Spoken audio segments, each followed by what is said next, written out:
Welcome to Magnificat TV News, dedicated to offering the news of the Church. Today is Wednesday, June 8, 2022, and these are our news.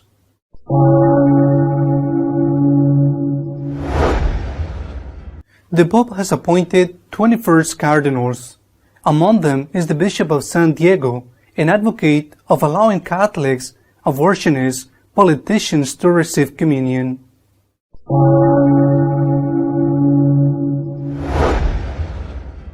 The Vatican has announced that the Pope will travel to Kazakhstan in September to participate in the World Meeting of Religions.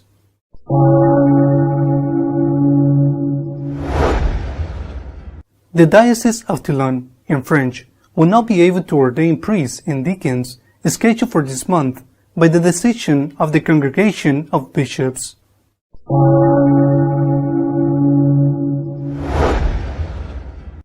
Several dioceses and bishops' conference are making known their contribution to synod and synodality once their diocesan stage is over.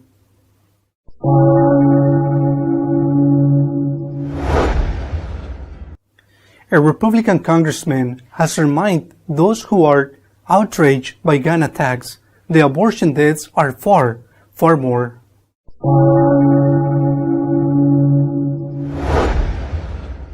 The Pope has appointed 21 new cardinals, 16 of whom will have the right to vote. One of them is the controversial Bishop of San Diego, California. The Pope has announced a new consistory to be held on August 27th of this year, with the purpose of creating 21 new cardinals, of which 16 will have the right to vote in a future conclave, since they will be under 80 years old. It will be the 8th consistory of Francis' pontificate. On Monday and Tuesday, August 29th and 30th, there will be a meeting of all the cardinals to reflect on the new apostolic constitution Predicate Evangelium, and on Saturday, August 27th, I will celebrate a consistory for the creation of the new cardinals, the pontiff said.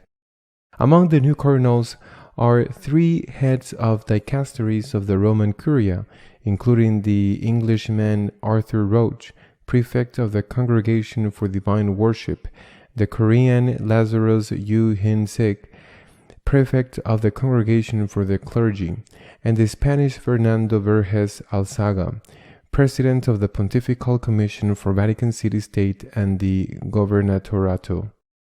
Together with them, Francis appointed the Archbishop of Marseille, the Bishop of Equolia in Nigeria, the Archbishop of Manaus in Brazil, the Archbishop of Goa in India, the Bishop of San Diego, the Archbishop of East Timor, the Archbishop of Como, Italy, the Archbishop of Hyderabad in India, the Archbishop of Brasilia, the Archbishop of Wa in Ghana, the Archbishop of Singapore, the Archbishop of Assumption, and the Apostolic Prefect of Mongolia.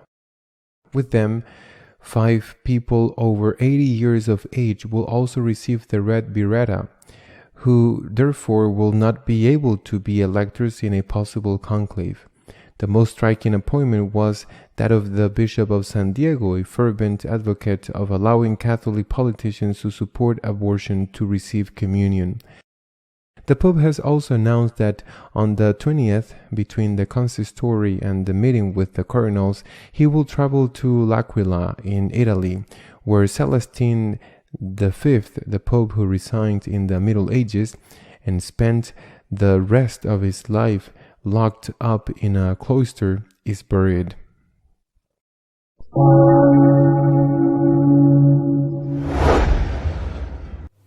The Pope will participate in the World Meeting of Religions to be held in September in Kazakhstan.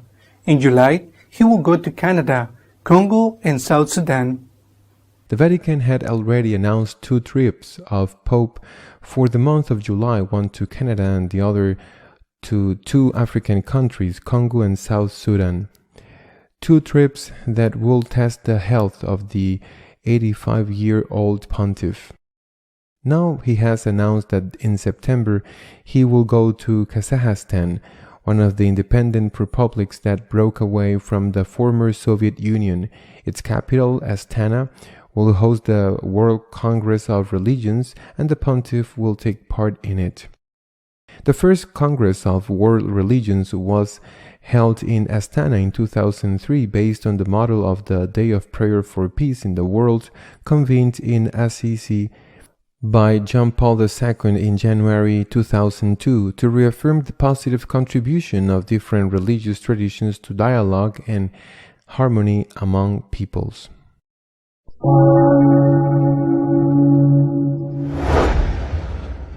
The congregations of bishops have ordered the Diocese of Toulon to suspend the ordinations of deacons and priests scheduled for this month.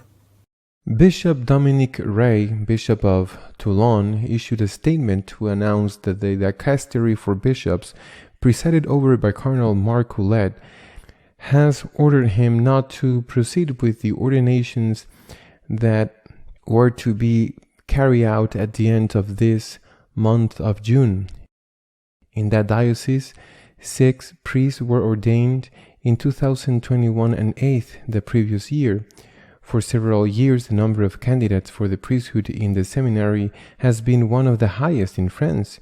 In 2019, it had 60, behind only the seminaries of Paris, 100, and the community of Saint Martin, 115. One of the explanations for this high number is the strong presence of members of new communities and ecclesial movements. Bishop Ray's principle is to give an opportunity to any community that asks to be welcomed, explained Father Jean-Noel Dole, rector of the seminary until 2020, who has become Vicar General of the diocese. In 2019, the communities represented between 1/3 and 1/2 of the candidates for the priesthood. Bishop Ray has announced that they will obey the order from Rome with pain and confidence that God is behind everything, even if it is not understood. The young men who were to be ordained have also accepted it in the same way, although they already had everything prepared for their ordination.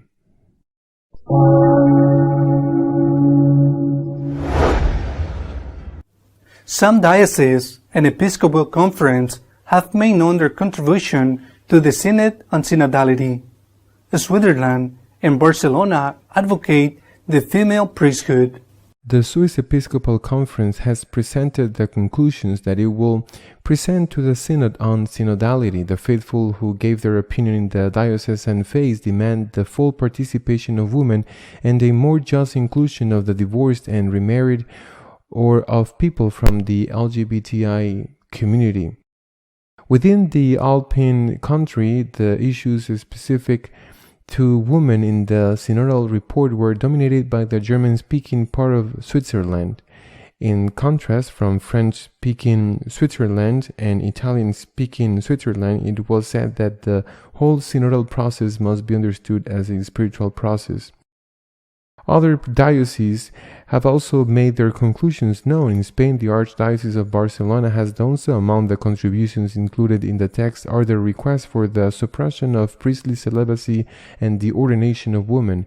The Archdiocese of Saragossa has expressed a very similar opinion.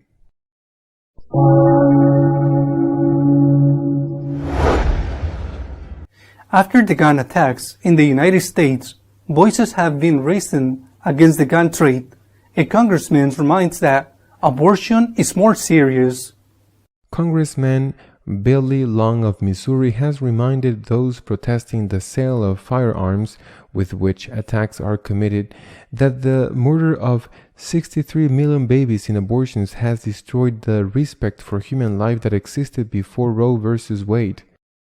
When I was growing up in Springfield, there were 1 or 2 murders a year, said Long, who in running for U.S. Senate, now we have 2, 3, 4 a week in Springfield, Missouri.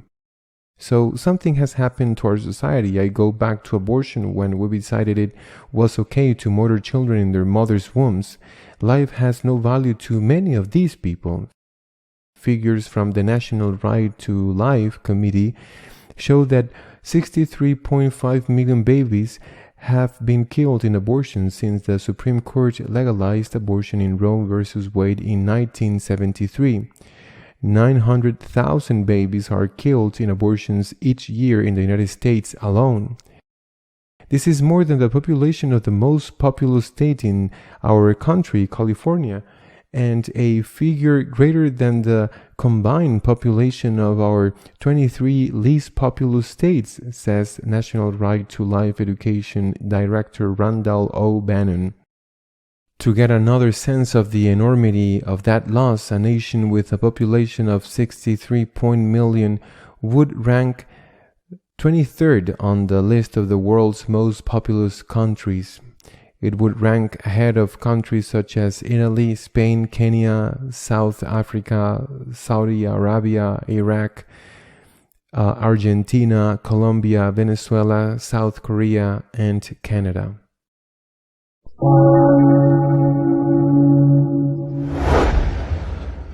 Our editorial this week is dedicated to commenting the convocation of all Cardinals in Rome next August. Little by little, the results of the synodal assemblies of the different dioceses are becoming known. Some of the data that are known are very worrying. For example, that of the Diocese of Barcelona in Spain. There are conclusions, requests that are in full harmony with what the German Synod demands. Is that really what the practicing Catholics of Barcelona want? And if they don't get it, won't there be a feeling of frustration and of having been deceived? And if they do, will it be possible to maintain unity in the Church? But I think that's where the problem lies. Is there unity in the Church? Many are those who think that the schism is already a fact. Some even affirm that it is an irreversible fact. And it's not only the opinion of the minority conservative sector, but also those of the more liberal sector that are demanding reforms. For example, Magnus Stret, who is professor of fundamental theology at the faculty of the German Catholic University of Freiburg. He is one of the main promoters of the German Synod, one of its most relevant theoreticians, and these are his words. There is constant talk of an imminent schism similar to the one triggered by Martin Luther with his criticism of the Church in the 16th century. But critics should not worry that a schism will occur. The schism has existed for a long time. In many Catholic circles, the distance between the conscience of the faithful and the binding creed established by the magisterium of the Church is so pronounced that there is no longer anything to repair. The schism, for Professor Strait, is irreversible. It's a fact, and it's an irreversible fact. It's not because he's the one who says it that he is right as if it were the word of God. I think he's looking at his German reality where possibly this is so, but it seems to me that there is more church than the one in Germany, however rich and influential they may be. It doesn't seem to me that this is so in Africa, for example, and not only in Africa.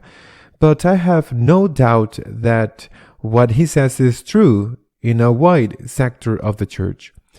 When the German Synod was beginning, it was the Bishop of Essen, one of the most insistent German bishops, who requested that the reforms by the German Synod must be made, who said that if these reforms were not granted, the schism that would occur would be more extensive and more serious and even more important than that of Luther.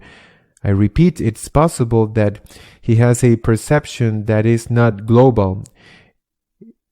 It is possible that it is, as it happens in wars, that each one tries to intimidate the adversary, showing all his strength and all his power, showing even more than what he really has. But the schism exists. The schism, in fact, exists. Thank God it has not yet been formalized, and that is what we must try to avoid. The Pope has called not only a consistory to appoint 21 new cardinals, of which 16 are electors, but he has summoned all the cardinals of the world to Rome in August. At the end of August, this is in itself extraordinary. First, because it is the second time he summons them in more than 10 years of pontificate. He only summoned them the first time he appointed cardinals, when the normal thing was to gather all the cardinals for the purpose of appointing new cardinals that favored the cardinals to know each other. It is the second time that he does it, but he does it at the end of August. The weather in August in Rome is unbearable. And no matter how much the cardinals are protected by a shell of air conditioning, it doesn't seem to me the best time to bring them to the eternal city. There is something when the Pope does it, I repeat, the second time in his entire pontificate, when it would have been normal to do it many more times, and to do it in this special, so rare, so uncomfortable time of the year. But in any case, it will be an opportunity for the Holy Father to listen to some cardinals who normally do not have access to him. For example, Cardinal Zen of Hong Kong. If the Chinese communists let him leave Hong Kong, he tried to meet with the Holy Father a few months ago and didn't succeed. He will now, if the communists let him leave, be in this consistory. And there will be others who can only make their opinion heard through the media because they do not have direct access to the Holy Father. I think of Cardinals Bell, Burke, others like Eich, the Dutch, or Erdo, the Hungarian. They will be able to speak. Of course, there will also be other cardinals there who think just the opposite of these. I am thinking of Cardinal Marx of Munich or Cupica of Chicago, to name but a few, or the new Cardinal Mac Elroy, who has just been appointed Bishop of San Diego in the United States. It will also be a wonderful opportunity, and that was one of the essential reasons why they all attended the consistories, where they were all together. A wonderful opportunity for the cardinals to get to know each other, because they don't know each other, especially those who come from places that are remote and that, well, perhaps in their environment, the neighbors of their country and the neighboring countries know them, but in general they are not known. The Cardinal of St. Lucia, an island in the Caribbean, and the Cardinal of Laos, for example, the Cardinal of Cape Verde, an island of the Atlantic Ocean in front of Africa, or the Cardinal of Tonga in the Pacific Ocean, or the Cardinal of Papua. Those are cardinals that nobody really knows what they think, how they see what is happening in the Church. Besides, we must not forget that the Holy Father is 85 years old. At that time in August, he will have already passed more than half of his 85th birthday. He will be on his way to 86. It doesn't seem to me that he is in bad health. The knee problems are indeed serious, but it's not something so serious as to prevent him from governing the Church, and it doesn't seem to me that his health in general is bad, taking into account that in July he will make 2 trips involved, and that in September he has announced another trip to Asia, which is also very far from Rome. But in any case, I think that this consistory may be the last chance to avoid the formal schism, because the schism in fact already exists and in some places is already irreversible. But it's important to avoid this formal schism because it's important to maintain unity in the Church. We cannot maintain unity at the cost of sacrificing the truth. We cannot do it for a reason, because Christ is the truth, and we cannot, in order to maintain unity in the Church, sacrifice the truth because it would be to sacrifice Christ, to kill Christ, so that the work of Christ survives. But the work of Christ, which is the church, without Christ is absolutely nothing. Christ is everything in the church. He is the Alpha and the Omega. He is the beginning and the end. Without Christ, the church has no reason to exist, no purpose to exist.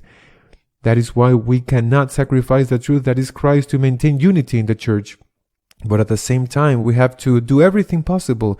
Except sacrificing the truth, we have to do everything possible so that this unity is not broken. And among the things we have to do is to pray. Until next week, God willing.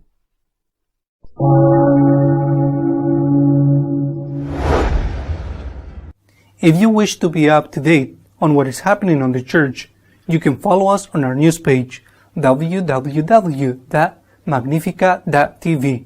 See you next week, God willing.